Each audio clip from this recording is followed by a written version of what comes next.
There are 7 settings on your iPhone that are silently hurting your footage right now.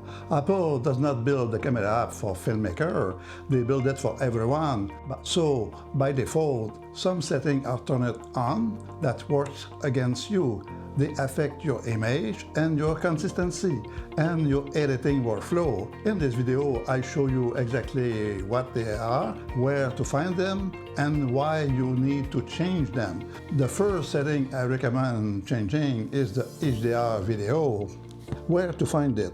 You go in Setting, Camera, Record Video, scroll down, and you're gonna find HDR video. Disable it. HDR can look very impressive. It stands for High Dynamic Range.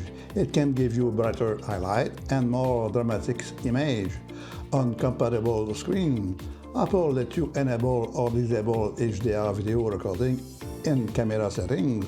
But for many creators, HDR creates a more complicated workflow. If you want easier editing, easier color grading, and easier matching with other cameras, turning HDR off is often the better choice. This is especially true if you are creating normal YouTube video and exporting in a standard workflow, which will give you much more predictable professional control over your color. And that is why I would turn HDR video off unless I am specifically building an HDR workflow from beginning to end. The second setting I would check is Auto FPS. Where to find it? You go in Setting, Camera, Record Video again, you scroll down, and you will see Auto FPS. Now it's set at Auto 30 and 60 frames per second. I will set it to off, go back. Apple says it can automatically reduce the frame rate to 24 frames per second in low light situations. Depending on the iPhone model, you can apply it to only 30 FPS video or both 30 and 60 FPS, or turn it off completely. Apple includes this setting to help casual users get brighter looking video in dark situations without having to understand frame rate or exposure.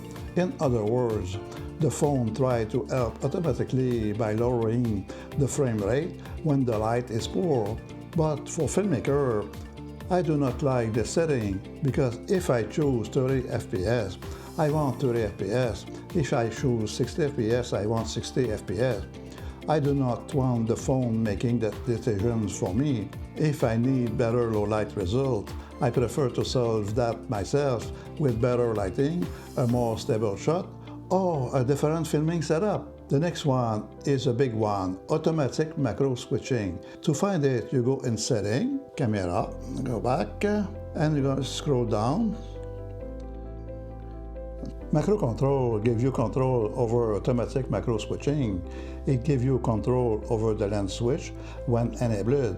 When you move very close to a subject, the camera can automatically switch to the ultra-wide camera to capture macro photo and video. For filmmaking, I usually prefer leave macro control on.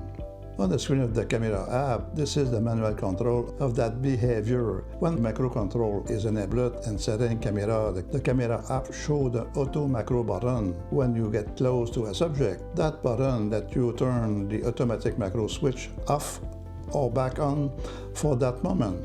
So when it's on, it uses the 0.5x lens, and when I turn it off, it goes back to the 1x lens. Simple idea. This gives you the button to say, no, don't switch lens now. Apple also knows that if you want your macro choice to stay the same between sessions, you can preserve it in Setting, Camera, and preserve Setting macro control. The next one, the lock white balance. So to find it, you go in Setting, Camera, Record Video, and you scroll down. You have the option to lock white balance. Lock white balance keeps the iPhone from changing the color while I record. If I leave it unlocked, the shot can shift warmer or cooler during filming. For better consistency and more professional looking footage, I turn this setting on. I don't want color shift during a shot. Skin tone can change, the image can go warmer or cooler, clips may not match well in editing. Locking it helps your footage stay consistent. Next, we have the lock camera. We find it in setting, camera, record video, and lock camera. By default, it's disabled.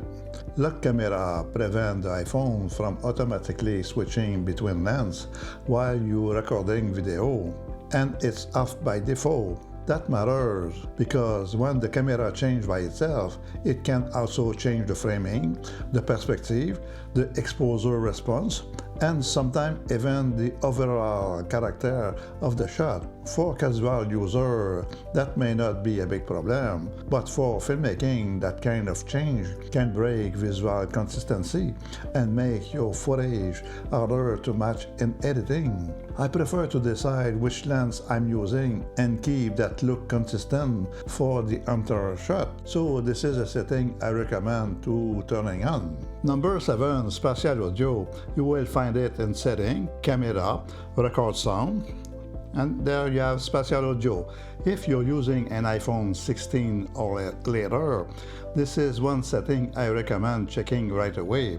It is not necessarily a bad setting, but for many creators, it adds more complexity than a real benefit.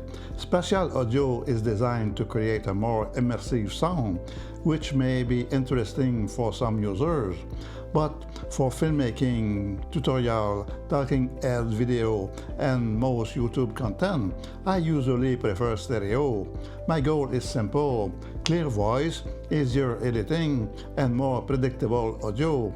Stereo gives me that more straightforward result, so I switched this from spatial audio to stereo.